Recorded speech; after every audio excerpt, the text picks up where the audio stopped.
আচ্ছা, আড্ডা দিতে বসলে অনেক সময় আমরা বলি না জীবনে অনেক বাঁশ খেয়েছি। হ্যাঁ, হ্যাঁ, অনেক বাঁশ খেয়েছি। এত বাঁশ খেয়েছি ভাবলাম চলেন আপনাদের সাথে শেয়ার করি কি বাঁশ খেয়েছি। বাঁশ তো বেশি, বেশি করে খাওয়া উচিত। এই বাঁশে আছে কত স্বাস্থ্য উপকারিতা জানেন? তাই আপনাদের সাথে আজকে শেয়ার করছি।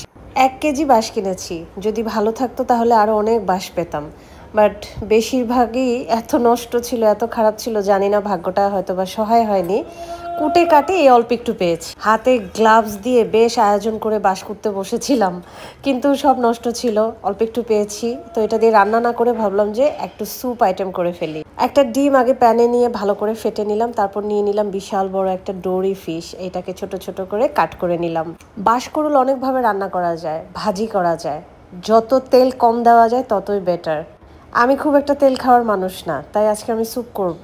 চিংড়ি নিয়ে নিয়েছি, সেটাকে পিস পিস করে ছোট করেছি। ডোরি ফিশ নিয়েছি, সাথে হচ্ছে বাঁশ।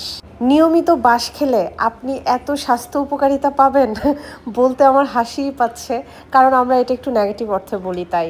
পরিমাণ মতন এবার পানি দিয়ে দিলাম। এই স্যুপটাকে আমি কোনো ঘন স্যুপ করব না, মানে কর্নফ্লাওয়ার দিব না, এক্সট্রা কিছুই দিব না, শুধু লবণ দিয়ে আমি এটা রান্না করব। এই স্যুপটা একদম পানি পানি হবে, খেতে দুর্দান্ত লাগবে। আমার এই ভিডিও দেখে যদি কেউ রান্না করতে চান তাহলে আপনার যা যা মনে চায় সেটা সেটা স্যুপে অ্যাড করতে পারেন, কোনো অসুবিধা নেই। সবগুলো উপকরণ একসাথে কিন্তু প্যানে দিয়ে দিলাম। এবার আস্তে আস্তে করে হওয়ার পালা।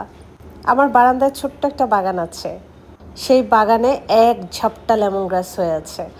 এখন দিয়ে দিব লেমন গ্রাস। ভালো করে ধুয়ে একটু বেঁধে নিয়ে হাতে মলে নিয়েছি, এতে করে দুর্দান্ত একটা ঘ্রাণ হয়।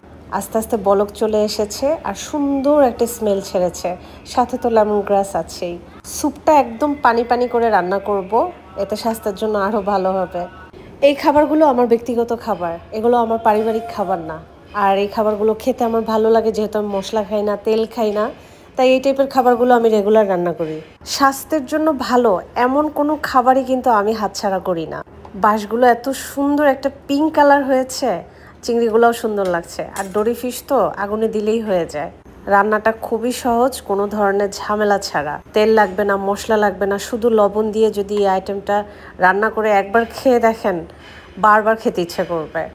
আমার রান্না শেষ, চুলা থেকে নামিয়ে নিলাম, এবার বাটিতে সার্ভ করে নিব, জাস্ট খাওয়ার পালা। খেয়ে দেখেছি, অসাধারণ লেগেছে।